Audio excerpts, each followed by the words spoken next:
ઓમ ભગવતે વાસુદેવાય નમઃ. ભાગવત કથા સ્કંદ ત્રીજો, ત્રીજા સ્કંદનો 28મો અધ્યાય. આ 28મો અધ્યાય અષ્ટાંગ યોગની વાતો કરે છે. યોગ એટલે કે જોડાણ, એકબીજા સાથે જોડાણ કરવું, જોડાવું. યોગ હિન્દુ ધર્મમાં અને ખાસ કરી સનાતન સંસ્કૃતિમાં એક વિદ્યા છે જે જન્મેલી છે, જે શારીરિક અને માનસિક વિદ્યાની એક પરંપરાગત શાખા છે. યોગમાં મુખ્ય ઘણી બધી શાખાઓ છે. રાજયોગ છે, કર્મયોગ છે, જ્ઞાન યોગ છે, ભક્તિ યોગ છે, અટયોગ છે. ને આ બધા યોગ સંસ્કૃત શબ્દ છે, મૂળ યુજમાંથી ઉતરી આવે છે. યુજ એટલે નિયંત્રણ મેળવું, વર્ચસ્વ મેળવું, સંગઠિત કરવું. બીજા શબ્દોમાં કહીએ એટલે કે યોગ એટલે જોડવું, સંગઠિત કરવું, એકત્ર કરવું, જોડાણ કરવું. યોગ ખાસ કરીને ભાગવતમાં આત્માનું પરમાત્મા સાથેનું જોડાણ.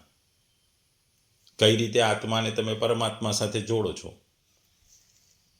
એ યોગથી જોડો છો. યોગની વાતમાં ઘણા બધા યોગ છે. ભક્તિ યોગ, કર્મયોગ, જ્ઞાન યોગ. અહીં જે કપિલ ભગવાને જે સાંખ્ય યોગની શરૂઆત કરી હતી, એમની માતાને જે જ્ઞાન આપવાની શરૂઆત કરી, એમાં ભક્તિ સંન્યાસની જે વાતો કરી એને અહીં આગળ ધપાવતા એક અષ્ટાંગ યોગની વિધિ તરફ લઈ જાય છે. યોગ અને ભક્તિ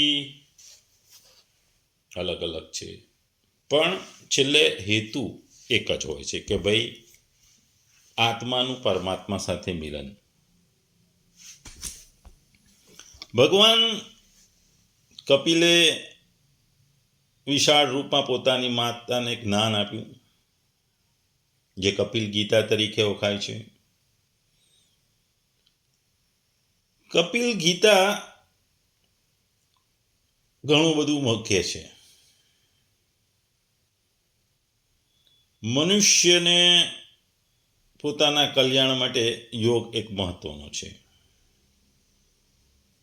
અને અહીં કપિલ ભગવાન યોગથી વાત કહે છે. પણ કેટલાક લોકો યોગને, વૈરાગ્યને, ભક્તિને ટુકડા પાડીને અલગ અલગ મૂકે છે. પણ અહીં ભાગવતમાં એવું નથી. ભાગવતમાં કહેવાય છે કે ભગવાનને પ્રાપ્ત કરવા માટે આપણને તે સાધના જાઓ, એટલે કે એક સાધનમાંથી બીજી સાધનામાં જાઓ, તેમાં સંમિશ્રણ હો, એટલે કે તમે યોગી હો તો તમે ભક્તિને સામેલ કરીશો. એકલા ભક્તિમાં હોય તે યોગી ન પણ હોઈ શકે એવું નથી. ભગવાને હંમેશા કીધું છે કે જ્ઞાનીઓ પણ મારા ભક્ત બહુ પ્રિય હોય છે, યોગીઓ પણ મને બહુ પ્રિય હોય છે. યોગ અને ભક્તિ એ નામ અલગ છે, પણ અંતિમ ધ્યેય એક જ છે. યોગ એટલે પૂર્વ અને ભક્તિ એટલે પશ્ચિમ દિશા એવું નથી. એક સાધનની સાથ બીજા સાધનનો જો વિરોધાભાસ ન હોય તો બંને સારા છે, જે વસ્તુ કપિલ ગીતામાં જોવા મળે છે. ત્યારે યોગની સાથે ભક્તિનું મિશ્રણ છે, ભક્તિ સાથે વૈરાગ્યનું મિશ્રણ છે. ભાવોમાં તો મિશ્રણ હોય છે. આપણે જોઈએ તો એક સ્ત્રી રસોઈ કરે તો તે રસોઈ કરે એ કર્મ છે, પરંતુ તે વિચારે કે મારા હાથે સારી રસોઈ બને તો તે માટે તે એકાગ્રતાથી રસોઈ બનાવે એ કર્મયોગ છે. તે રસોઈ પોતાના સગાવાલાને જમાડવા માટે નહીં, પણ ભગવાનને ધરાવવા માટે કરવી એક ભક્તિ છે, એ ભક્તિ યોગ છે. અને ભગવાનને શું ભાવે ને શું ભાવતું નથી એ જાણ હોય તો જ્ઞાન યોગ બને. એટલા માટે તેના જે સાધનો છે એટલે જુદા જુદા છે. ક્યારેક વિરોધ દિશામાં પણ દેખાય, પણ છેલ્લે ક્રિયા તો સમરસતા જ છે, એટલે સમરસ છે. તેથી ભક્તિ હોય, જ્ઞાન હોય, કર્મયોગ અથવા અષ્ટાંગ યોગ વગેરે વચ્ચે એકબીજામાં વિરોધો હોતા નથી. પણ બધું ભેગું થઈ એક સુંદર ભાવ રજૂ કરે છે, ધારણ કરે છે, અને એ ભાવનું નામ છે રુચિ. કપિલ ભગવાન આ વાત જે ખુલાસા કર્યા છે, જે ગીતા વિશે કીધું છે, એ અહીં આપણે જાણીશું. આપણે જાણીએ છીએ કે યોગ એ આત્મા અને પરમાત્માનું મિલન છે. ઘણા સમય પહેલા જ્યારે વિવેકાનંદ અમેરિકા ગયા હતા, ત્યારે એ દરિયા કિનારે, વિવેકાનંદજી જ્યારે અમેરિકા ગયા ત્યારે દરિયા કિનારે ટહેલતા હતા. ત્યારે કેટલાક યુવાનો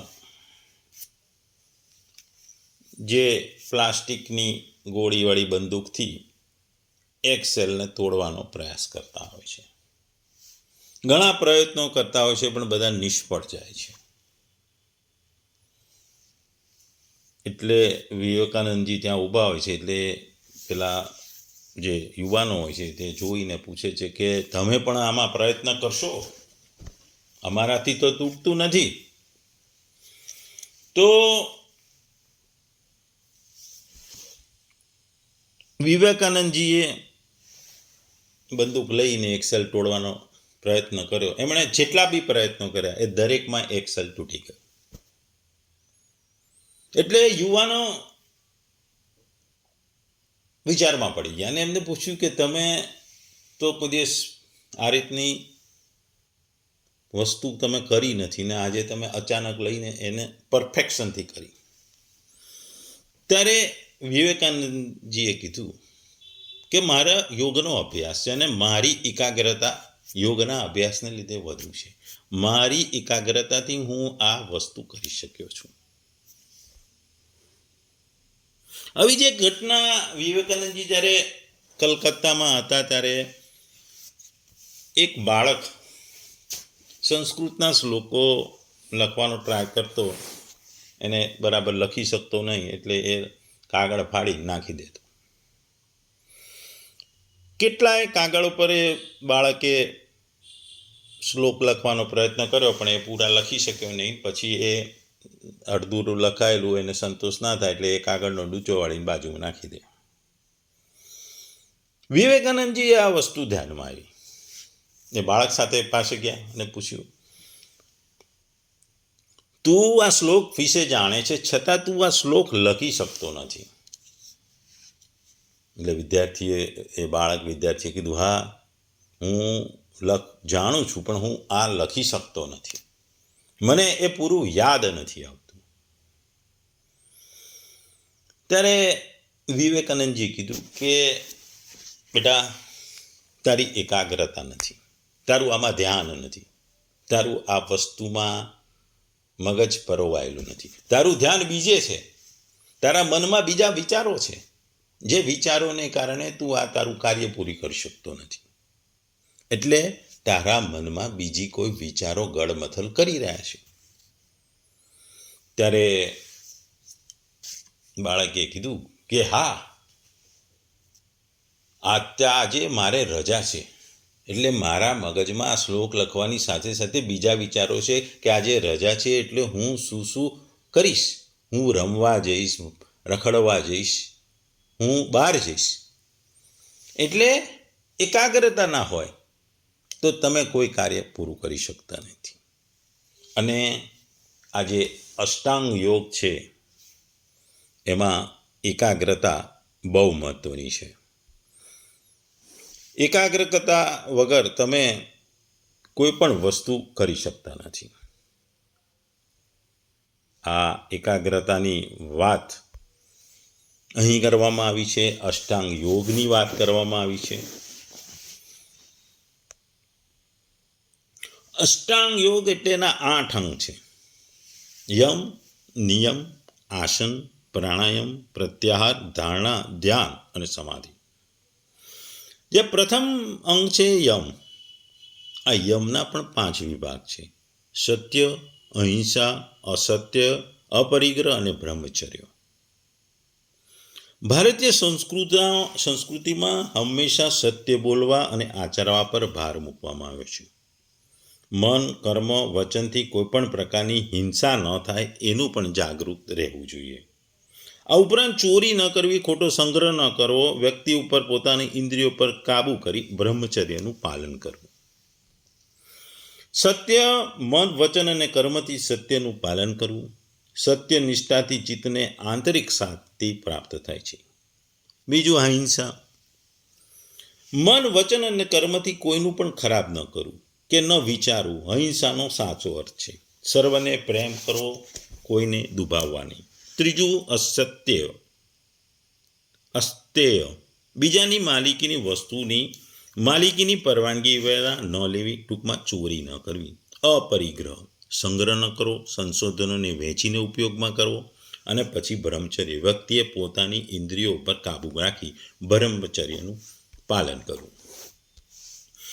બીજો અંગ છે નિયમ. નિયમ પણ 5 પ્રકારના છે: શૌચ, સંતોષ, તપસ, સ્વાધ્યાય અને ઈશ્વર પ્રણિધાન. આ નિયમો જે જીવનમાં વધુ સરળ, ખુશાલ બનાવવા માટે વ્યક્તિએ પાળવા પડે છે. શૌચ, શરીર અને મનને સ્વચ્છ રાખવું. સંતોષ એટલે સંતોષી નર સદા સુખી, જે કહેવત છે એ આપણા સભામાં પ્રચલિત છે.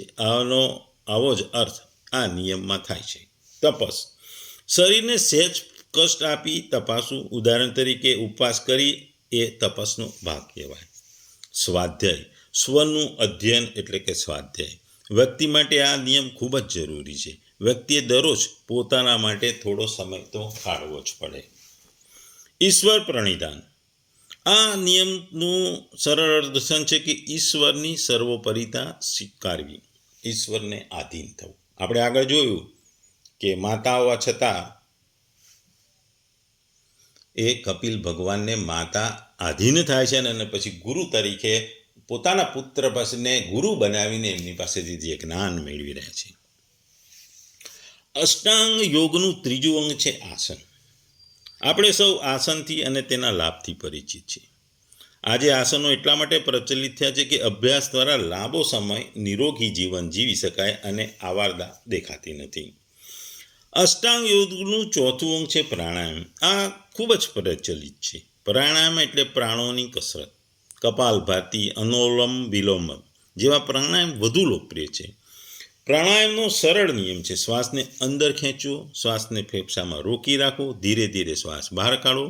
શરીરમાં સ્ફૂર્તિ, ચિત્તને એકાગ્ર અને મનને પ્રસન્ન રાખવા માટે આ પ્રાણાયામ ખૂબ જ અગત્યના છે. અષ્ટાંગ યોગનું 5મું અંગ છે પ્રત્યાહાર. પ્રત્યાહારનો અભ્યાસ સહેજ અઘરો લાગી શકે. અહીં વ્યક્તિએ પોતાની ઇન્દ્રિયોને કાબૂમાં રાખી તેના મૂળ સ્ત્રોત સાથે ફરી જોડાય એ પ્રમાણે વાળવાની છે. ટૂંકમાં આંખો સારું સારું જોઈએ, કાન સારું સારું સાંભળે એવી વસ્તુ. અષ્ટાંગ યોગનું 6મું અંગ છે ધારણા. ધારણા એટલે કે ચિત્તને કોઈક પદાર્થ પર સ્થિર કરી ધ્યેય ધારણ કરવું. અષ્ટાંગ યોગનું 7મું અંગ છે ધ્યાન. ધ્યાન એટલે મેડિટેશન. આજકાલ આ શબ્દ ખૂબ જ જાણીતો છે. આના માટે લોકો ક્લાસ પણ છે. ટૂંકમાં ધ્યાન એટલે ચિત્તને સ્થિર કરી લાંબો સમય ટકાવી રાખવું. અષ્ટાંગ યોગનું 8મું અંગ છે સમાધિ. સમાધિ એ અષ્ટાંગ યોગનું છેલ્લું અને સર્વોચ્ચ સોપાન છે, કારણ કે આ જ છેલ્લામાં છેલ્લું એ છે. એટલે અહીં 8 વસ્તુઓથી જે યોગ બને છે એ અષ્ટાંગ યોગ બને છે અને આ યોગની વાત આપણે અહીં કરવામાં આવી છે. બીજું, ભગવાન જ્યારે યોગ વિશે માહિતી આપે છે ત્યારે એ ભગવાન ધારણા એટલે કે મનને એક સ્થળે સ્થિર કરવા જે વાત કરે છે એમાં ભગવાનને વસ્તુઓ, વિગ્રહ ઉપર ધ્યાન કેન્દ્રિત કરવાનું કહે છે. ભગવાન અહીં કપિલ મુનિ ભગવાનની મસ્ત સરસ દિવ્ય સ્વરૂપનું વર્ણન કરે છે કે સુંદર કમળ જેવા ચરણ, પીળા વસ્ત્ર, શ્રીવત્સ ચિહ્ન છાતી પર, કસ્તુભળી વનમાળા, સુંદર સુમુખ, મોહક સ્થિત. આ બધી વસ્તુઓ પર ધ્યાન વારાફરતી કેન્દ્રિત કરી યોગ કરવાનું કહે છે. ધ્યાન પ્રયોગ પૂર્વાગ માંગે છે. ઉત્તમ વસ્તુ અંદર ધારણ કરવા માટે રસ્તો મોકળો કરવો જોઈએ. આ માટે ક્રમ છે. એ ક્રમને ત્યાગીને સીધા ધ્યાનને વળગે છે તેવા લોકોનું સંતુલન જળવાતું નથી. એ સજ્જનો, આનાથી વિકૃતિ ઊભી થવાના પ્રસંગો મળે છે, કારણ કે ધ્યાનથી ક્રિયા અતિ સૂક્ષ્મ છે અને માટે પ્રાણ પકડ આવવી જોઈએ. શ્વાસ હેઠો બેસે, એક આસનમાં સુખેથી બેસી શકાય, પછી જે થાય એ જોયા કરવાનું. ધ્યાન એ કરવાની વસ્તુ નથી, પણ થવાની વસ્તુ છે. જીત શ્વાસ અને જીતેન્દ્રિય થઈને ક્રમે ક્રમે આગળ વધુ શ્રેષ્ઠ કરશે. પછી આ યોગની સાધના કરવાની છે. આ યોગની મનને દિવ્યતા અનુભવે અને પ્રસન્નતા રહે કરે છે. એટલે સાલંબન એટલે આલંબન સહિત આલંબન તરીકે ભગવાનને લેવા અને ભગવાનની મૂર્તિનું ધ્યાન ધરવું. ભગવાન સદાય પ્રસન્ન મુખ કમળવાળા છે, લાલ નેત્રવાળા છે, કાળા કમળ જેવા શ્યામ રંગના રેશમી પીળા વસ્ત્રો ધારણ કરનાર છે, શંખ ચક્ર ગદા અને પદ્મ ધારણ કરનારા, શ્રી વસના ચિહ્નવાળા, કસ્તુભ મણિથી દેદીપ્યમાન, હાર કડા મુકુટ બાજુબંધ ઝાંઝર કંદોરો વગેરેથી શોભતા ભક્તોને હર્ષ ઉપજાવનારા કિશોર વયના એવા ભગવાનનું સર્વાંગે ધ્યાન ધરવું. આમ ભગવાનના સર્વ એવોને સ્થિર થયેલા મનને એક એક અંગ સારી રીતે જોડવું. પ્રથમ ભગવાનનું ચરણ કમળમાં ધ્યાન શરૂ કરવું, પછી 2 ઢીચણ, 2 સાથળ, પિતાંબરવાળો નિતંબ પ્રદેશ, પછી ભગવાનનું પેટ, નાભી, છાતી, કંઠ, બાહુઓ, ચક્ર, શંખ, ગદા, માળા અને મુખ કમળમાં ધ્યાન ધરવું. ગાલ, નાસિકા, કેશ, નેત્ર, ભ્રુકુટી વગેરેનું ધ્યાન કરતા શ્રી હરિના સુંદર મધુર હાસ્યને પણ નિરખવું. શ્રી હરિનું હાસ્ય વિના પ્રયત્ને ધ્યાનમાં સ્થિર રહેશે, કારણ કે અધરોષ્ટ દંત પંક્તિ અને હાસ્યની આભા મનને પકડી રાખે છે અને હટવા દેશે નહીં. આમ ભગવાન વિના બીજું કંઈ જોવું નહીં. ભગવાનના ધ્યાન વડે પરમ આનંદનો અનુભવ થશે. જેમ તેલ અને વાટ બળી જતા દીવો ઓળવાઈ જાય છે, તેમ વિષયોક્તિ વિરક્ત થતા સાધક આપોઆપ નિર્વાણ પામે છે. આવા પુરુષની અવિદ્યા નિવૃત્ત થાય છે. તે ભક્ત જીવન મુક્ત અવસ્થા પામી સ્વરૂપ જ્ઞાન પામે છે. પૂર્વના સંસ્કારો અને દેવને વશ થઈ જાય ત્યાં સુધી કર્મ બાકી હોય છે, ત્યાં સૂઈ જાય, પણ તેને શરીરની કોઈ ચિંતા નથી. એટલે આપણે ધ્યાનમાં ભગવાનને ધ્યાન કરવાનું છે. ભગવાનની વસ્તુઓને, ભગવાનના મુખને, ભગવાનના હાસ્યને ધ્યાનમાં રાખીને અહીં ધ્યાન ધરવાની વાત થાય છે. આપણે ખબર છે કે ધ્રુવ જ્યારે તપ કરવા નીકળ્યા ત્યારે એમને સૌથી પહેલાં નારદજી મળ્યા અને તેમણે કહ્યું, તને ખબર છે કે ભગવાન કેવા છે? અને તેમણે ધ્રુવજી સામે ભગવાનના વિરાટ અને જુદા જુદા વસ્તુઓની વાત કરતા એમના સ્વરૂપનું વર્ણન કર્યું. તેમણે કહ્યું, એ શ્યામ વર્ણ છે, પિતાંબર પહેર્યું છે, 4 ભુજાઓ છે, શંખ છે, ચક્ર છે, ગદા છે, પદ્મ ધારણ કરે છે. આ બધી વસ્તુઓ ભગવાન ધારણ કરે છે. ભગવાન આટલા દૈદીપ્યમાન છે, ખૂબ સુંદર છે, મોહક છે, એની વાત કરે છે. આ વસ્તુઓ ધ્રુવજીના મગજમાં ઠરી ગઈ. એમણે જે 6 મહિના તપસ્યા કરી, 6 મહિના ભગવાનની જે તપસ્યા કરી, અને એ તપસ્યા પછી જ્યારે ધ્રુવજીને ભગવાન મળ્યા, ભગવાન જ્યારે સાક્ષાત થયા, મળ્યા, ત્યારે નારદજીના કથન મુજબનું રીપ ભગવાને ધારણ કર્યું કે જે વર્ણન મુજબ હૃદયમાં ભગવાનના સ્વરૂપનું ધ્યાન કર્યું હતું. એટલે કે આપણા જે હૃદયમાં ભગવાનના જે સ્વરૂપનું ધ્યાન કરીએ છીએ, તો એ ફળ રૂપે પણ ભગવાન એ સ્વરૂપ આપણને સાકાર બ્રહ્મનું દર્શન પ્રાપ્ત કરવામાં મદદ કરે છે. સાકાર સ્વરૂપ આપણને ભક્તિથી પણ પ્રાપ્ત થાય છે અને અષ્ટાંગ યોગથી પણ છે.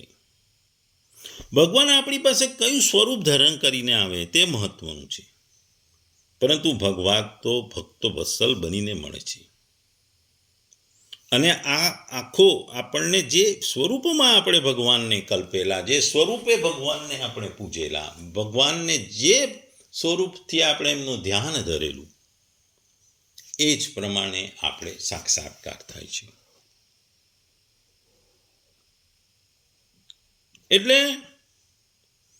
ભગવાનનું ધ્યાન, ભગવાનની ભક્તિ આપણે જે સ્વરૂપમાં કરીએ છીએ, જે ઉદ્દેશથી કરીએ છીએ, અને ભગવાનના જે સ્વરૂપને આપણે પૂજીએ છીએ, ભક્તિએ છીએ, જે ધ્યાન ધરીએ છીએ, એ સ્વરૂપમાં ભગવાન આપણને દર્શન દે છે. ભગવાન આપણને એ જ સ્વરૂપમાં મોક્ષ પ્રાપ્તિ માટે લઈ જાય છે. કારણ કે ભગવાનના સ્વરૂપની જે વાતો આ અધ્યાયમાં કરવામાં આવી છે, એમના દરેક અંગનું આપણે ધ્યાન ધરવાનું છે. કારણ કે ભગવાન મુખ કમળથી હંમેશા આનંદિત અને પ્રફુલ્લિત છે. એમના નેત્રો કમળકોષ જેવા રતુમડા છે. શરીર નીલકમળ દળ જેવું શ્યામ છે. હાથોમાં શંખ ચક્ર ગદા ધારણ કરેલા છે અને કમળ કેસર જેવું રેશમી પિતાંબર લહેરાયું છે. એટલે ભગવાનની જે સ્વરૂપમાં આપણે ભક્તિ કરીએ, એ જ સ્વરૂપમાં ભગવાન આપણને દર્શન આપે છે. જે ધ્રુવજીને, જે નારદજીએ જે વર્ણન કર્યું હતું, એવા સ્વરૂપમાં ધ્રુવજીને ભગવાને દર્શન આપ્યા. એટલે આ ધ્યાન યોગ, જે અષ્ટાંગ યોગ છે, જે ભગવાન કપિલદેવ પોતાની માતી દેવતીને કહે છે કે મનને કાબૂમાં લાવવું હોય તો ધ્યાન અને યોગ એ જ સારો રસ્તો છે. માત્ર જ્ઞાન કે ચર્ચા પૂરી નથી, એનો પ્રેક્ટિકલ પણ સાધન જરૂર છે. આપણને ખબર છે કે ગુરુ દ્રોણે જ્યારે તમામ એમના વિદ્યાર્થીઓની પરીક્ષા લીધી હતી, કેટલા બાણ એમના પરફેક્ટ થાય છે, કોણ સારો બાણ લગાવે છે, બાણવાળો છે, જેનું, ત્યારે તેમણે ગુરુજીએ જે પક્ષીની આંખ વીધવાની હતી, એ પક્ષીની આંખ વીધવા માટે એ પક્ષીનું રમકડું બનાવી અને એ ઝાડ ઉપર રાખ્યું હતું. અને એ દરેક એમના જે વિદ્યાર્થીઓ જેની પરીક્ષા લેવાની છે એને પૂછતા હોય છે કે તને સામે શું દેખાય છે? તો કોક કે છે આકાશ દેખાય છે, કોક કે ઝાડ દેખાય છે, કોક કે ઝાડની ડાળી દેખાય છે, કોકે કીધું ઝાડ ઉપર પક્ષી દેખાય છે. પણ જ્યારે એમણે અર્જુનને પૂછ્યું કે તને શું દેખાય છે, તો એને એનું જે ટાર્ગેટ છે, એનું ધ્યેય હતું, એ ધ્યેય પક્ષીની આંખ. એટલે કહે છે કે ગુરુજી, મને એ પક્ષીની આંખ દેખાય છે. એટલે ધ્યેય મેળવવા માટે ધ્યાન કરવું પડે કે ભાઈ મારું લક્ષ્ય ત્યાં છે, મારે એનું ધ્યાન ધરવું પડે, તો જ મારું બાણ એ આંખ ઉપર વાગશે અને હું બાણ લગાવવામાં સૌથી શ્રેષ્ઠ સાબિત થઈશ. ઇતિહાસમાં અને ખાસ કરીને ભારત સનાતન સંસ્કૃતિમાં ઘણા બધા આવા ઉદાહરણો છે.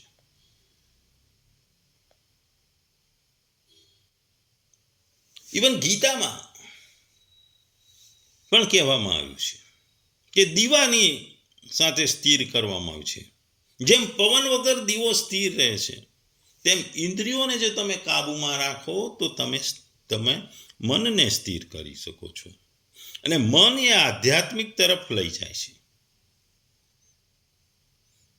મનને ભગવાનમાં સ્થિર કરવું એ જ યોગ છે, એ જ મુક્તિનો માર્ગ છે.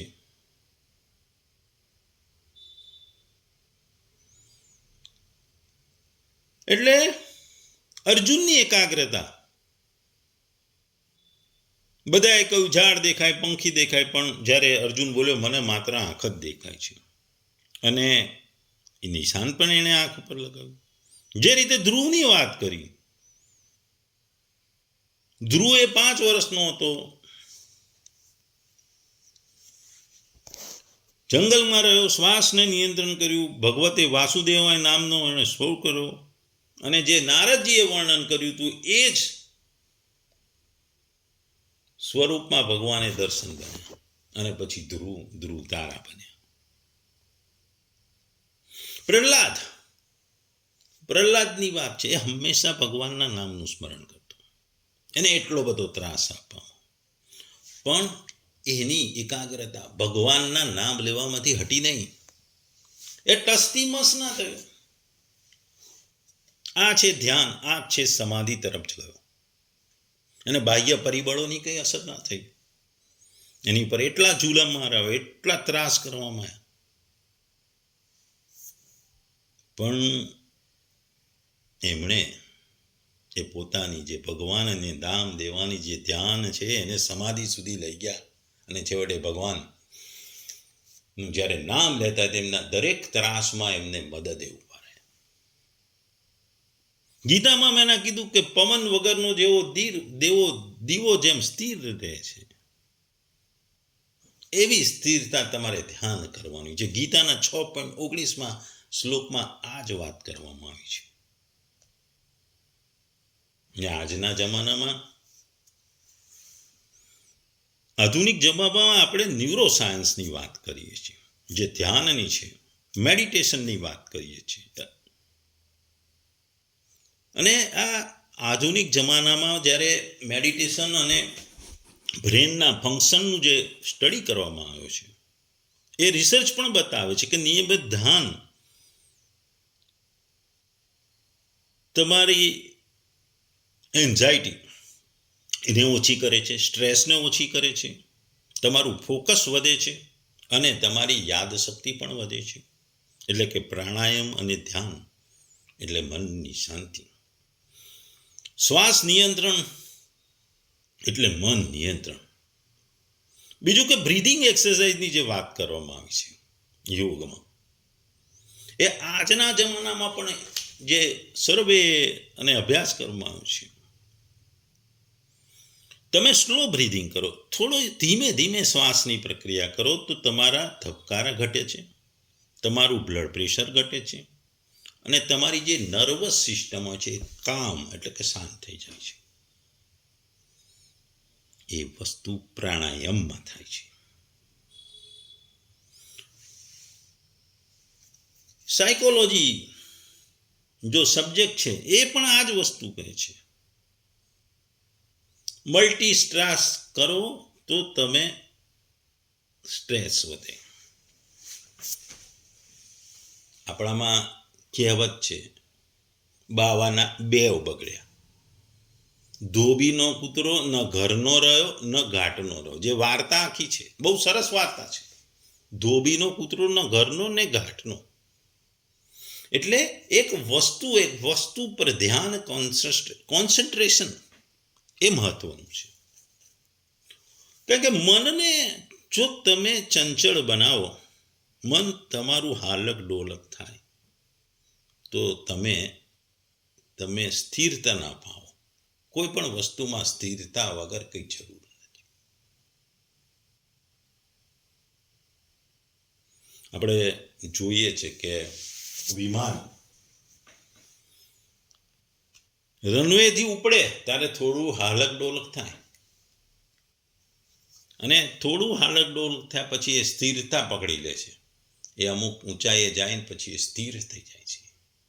પછી હાલક ડોલક થતું નથી. અને એ સ્થિરતા જ, એ પ્લેનની સ્થિરતા, એ પ્લેનની જે એક ધારી ગતિ અને સ્થિરતા, એ પ્લેનને એક જગ્યાએથી બીજા જગ્યાએ લઈ જાય છે વગર નુકસાન વગર, એક્સિડન્ટ વગર.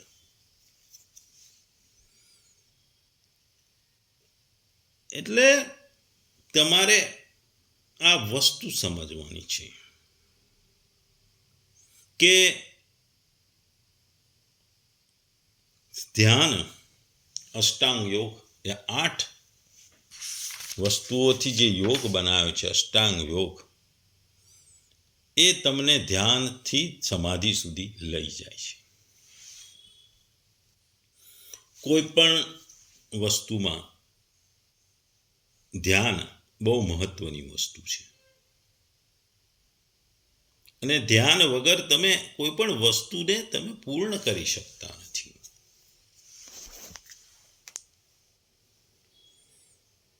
જે કપિલદેવ પોતાની માતાને જે જ્ઞાન આપે છે, સાંખ્ય યોગનું જ્ઞાન આપે છે, જેમાં ભક્તિની વાત કરી, સંન્યાસની વાત કરીને હવે અષ્ટાંગ યોગની વાત કરે છે. અને આ જે અષ્ટાંગ યોગ છે એ મોક્ષ તરફ લઈ જાય છે. કારણ કે યોગ એ આત્માનું પરમાત્મા સાથેનું મિલન છે, જોડે છે.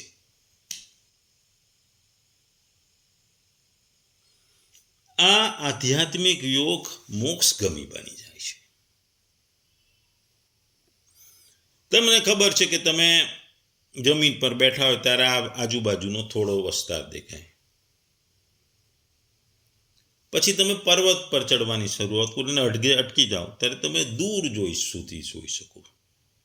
પરંતુ જ્યારે તમે પર્વતના શિખર ઉપર પહોંચી જાઓ છો અને પછી તળેટીમાં રહેલો માનવી જે કંઈ જોઈ શકતો નથી તે તમે ખૂબ વિસ્તારથી આરામથી જોઈ શકો છો. આમ યોગ માણસને ખૂબ ઊંચાઈ પર લઈ જાય છે, અને આ ઊંચાઈ પરથી નથી સુખ કે નથી દુઃખ, આનું નામ છે મોક્ષ. આપણે માનતા હોય છે મોક્ષ એક નગરી છે, આપણે ત્યાં જઈએ એટલે મોક્ષ મળી જાય, અથવા મોક્ષ એવો સમય છે કે જે સમય આવે એટલે માનવી મોક્ષમાં પહોંચી જાય. એવું નથી. મોક્ષ નથી નગરી કે નથી માનવી કે નથી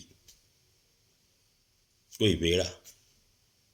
એને સંબંધ છે કે અવસ્થા સાથે, એ તમારા સંબંધની તમારી અવસ્થા સાથેની છે, અને એ માનવીની આધ્યાત્મિકતા અવસ્થા ઉપર છે. દરેક વ્યક્તિના વસ્તુ એક ઘટનાને જુદી જુદી રીતે જોવાની વિભિન્નતા હોય છે. કારણ કે દરેક વ્યક્તિની વસ્તુ અલગ છે. કૃષ્ણ જે જોવે છે એ અર્જુનને ખબર પડતી નહીં, અર્જુન જે ઉદ્દેશથી જોતો હોય છે કૃષ્ણ નથી સમજતા.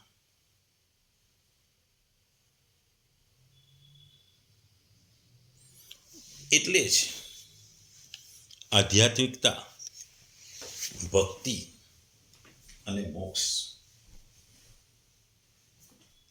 આ યોગ દ્વારા મળે છે. અને યોગ એ ભગવાનનું જોડાણ, ભગવાન સાથેનું જોડાણ છે, આપણી આત્માનું પરમાત્મા સાથેનું જોડાણ છે. અને જેવું આત્માનું પરમાત્મા સાથે જોડાણ થાય એટલે મોક્ષ મળી જાય. એટલે આ અધ્યાયમાં ખાસ કરીને કપિલદેવ ભગવાન અષ્ટાંગ યોગ એટલે કે ધ્યાન યોગ વિશે શીખવી ગયા છે. યોગ બહુ જૂની વસ્તુ છે, અને ભગવાન પોતાની માતાને પણ સમજાવી રહ્યા છે કે યોગ મનને કાબુમાં લેવાની એક મોટી પ્રક્રિયા છે, અને એ જ સાચો રસ્તો છે. એટલે ગીતામાં પણ ભગવાને તમામ યોગની વાત કરી છે. કોઈક વખત ભક્તિ યોગની પ્રશંસા કરી છે, કોઈક વાર કર્મયોગની પ્રશંસા કરી છે, કોઈક વાર જ્ઞાન યોગની પ્રશંસા કરી છે, કોઈક વાર અષ્ટાંગ યોગની પ્રશંસા કરી છે. ને આ તમામ યોગને ગીતામાં સમાવેશ કર્યો છે. ભાગવતમાં પણ તમામ યોગની વાત કરી છે. આ સાંખ્ય યોગની જ્યારે શરૂઆતમાં કપિલ મુનિએ વાત કરી ત્યારે આધ્યાત્મિકતાની વાત કરી, ભક્તિની વાત કરી, સંન્યાસની વાત કરી, અને પછી અત્યારે ધ્યાન યોગની એટલે કે અષ્ટાંગ યોગની વાત કરે છે. તમામ યોગ મહત્વના છે. મોક્ષની પ્રાપ્તિ માટે કોઈ પણ રસ્તો મહત્વનો છે, કે ભક્તિના માર્ગે લો, કર્મના માર્ગે લો, જ્ઞાનના માર્ગે લો કે અષ્ટાંગ. અને તમે એવું નથી કે એક જ યોગથી 2 યોગ કરીને પણ મોક્ષ પ્રાપ્ત કરો. ભક્તિ પણ કરો, ધ્યાન પણ કરો, કર્મ કરો ને ભક્તિ કરો, જ્ઞાન મેળવીને ભક્તિ કરો ને ભક્તિ કરીને જ્ઞાન મેળવો. અને જ્ઞાન કરવાથી, જ્ઞાન મેળવવાથી ભક્તિ સારી થાય, ચોખ્ખી ભક્તિ થાય. અને કર્મ તો છે જ. કર્મયોગ એ આખો ગીતાનો એક સંદેશ જ છે. માણસે કર્મ કરતા રહેવાનું, એના ફળની આશા નહીં રાખવાની, એ કર્મયોગ છે. એટલે આ અધ્યાયમાં યોગ અને ખાસ કરીને અષ્ટાંગ યોગની વાત કપિલ મુનિ એટલે કપિલ ભગવાન એ પોતાની માતાને દેવહૂતિને સમજાવી રહ્યા છે. આગળ આપણે વાત કરી, ભક્તિ કરવી પડે, ભગવાનના નામનું રટણ કરવું પડે, સ્મરણ કરવું જોઈએ, સત્સંગ કરવો પડે. પણ અહીં ખાસ કરીને જ્ઞાન અષ્ટાંગ યોગ છે.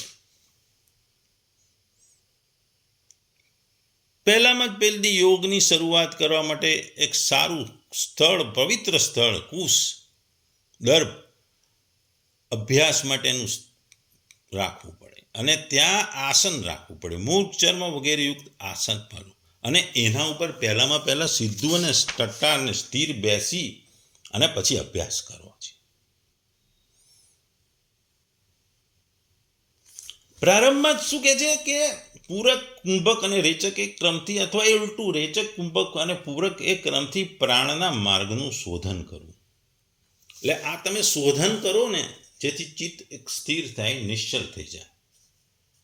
આપણે જાણીએ છીએ કે પવન અને અગ્નિથી તપાવેલું સોનું પોતાના મેલને છોડી દે, એવી જ રીતે યોગી પ્રાણવાયુને જીતી લે છે, એટલે એનું મન સિદ્ધ થઈ જાય છે.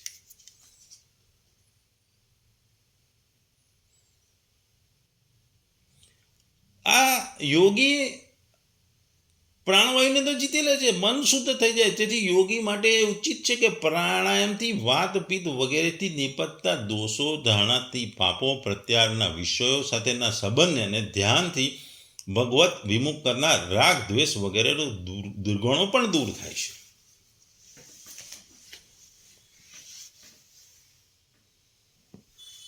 એટલે શરૂઆત જ ભગવાન કે છે કે આસન જોઈએ, એકાંત સ્થળ જોઈએ, સ્વચ્છ આસન છે, સીધું શરીર જોઈએ, શરીર સ્થિર જોઈએ.